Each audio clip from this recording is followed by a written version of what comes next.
السلام علیکم. Mohammad Iqbal Khan advocate, Iqbal international law services. آج کا جو ہمارا لیگل لیکچر ہے وہ ہے what is international court of justice. دیکھیے انٹرنیشنل کورٹ آف جسٹس کون سی ہے, اس بارے میں آج ہم لیگل لیکچر ڈیلیور کر رہے ہیں. دیکھیے یونائٹڈ نیشن کا پرنسپل جوڈیشل یہ ایک آرگن ہے انٹرنیشنل کورٹ آف جسٹس. اس کو یونائٹڈ نیشن کے چارٹر کے تحت اس کو قائم کیا گیا ہے. اس پر 1945 میں سان فرانسسکو میں سائن ہوا اس کے بارے میں, اور اس نے 1946 سے جو کہ نیدرلینڈ ہے اس کے شہر ہیگ میں اس نے کام کرنا شروع کر دیا تھا, یعنی انٹرنیشنل کورٹ آف جسٹس نے, جو کہ 1945 میں اس پر سائن ہوا, اور اس کے بعد 1946 میں اس نے ہیگ میں نیدرلینڈ میں انٹرنیشنل کورٹ آف جسٹس نے کام کرنا شروع کیا. اب یہ عدالت 15 ججوں پر مشتمل ہوتی ہے جو کہ انٹرنیشنل قانون کے تحت ریاستوں کے درمیان لیگل تنازعات کو حل کرتی ہے.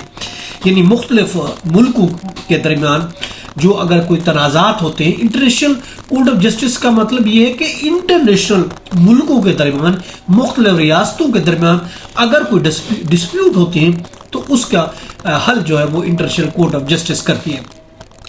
اور جو کیس اس انٹرنیشنل کورٹ آف جسٹس میں بھیجی جاتی ہیں وہی جو کہ دو مختلف ممالک کے درمیان ہوتی ہے, اور اس کے علاوہ قانونی معاملات میں جو یہ ایڈوائزری اوپینین بھی دیتی ہے یہ انٹرنیشنل کورٹ آف جسٹس, جو کہ یونائٹڈ نیشن کے مختلف آرگنز کی طرف سے یا ایجنسیوں کی طرف سے کوئی میٹر ریفر کیا جاتا ہے تو اس میں وہ ایڈوائزری اوپینین بھی یہ انٹرنیشنل کورٹ آف جسٹس دیتی ہے.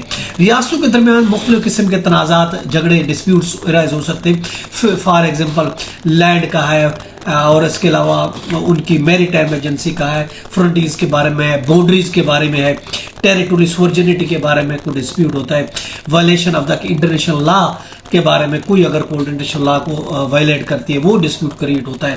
اس کے علاوہ جو ہے اصل میں یہ کہا گیا ہے کہ انٹرفیرنس کوئی بھی نہیں کرے گا انٹرنل افیئر میں. اگر کسی ریاست کے انٹرنل معاملات میں دوسری ریاست انٹرفیئر کرتی ہے تو یہ انٹرنیشنل کورٹ آف جسٹس میں جایا جا سکتا ہے. اور اس کے علاوہ ڈپلومیٹک ریلیشن کے بارے میں بھی اگر کوئی تنازعات کھڑے ہوتے ہیں, اور اس کے لیے ہوسٹیج ہے, اور اس کے علاوہ اسائلم کے میٹرز ہیں, نیشنلٹی کی گارڈین شپ ہے, اکنامک رائٹ, یہ مختلف قسم کے جو میٹرز ہیں یہ انٹرنیشنل کورٹ آف جسٹس میں پیش کیے جاتے ہیں اور ان تنازعات کا حل پیش کرتی ہے.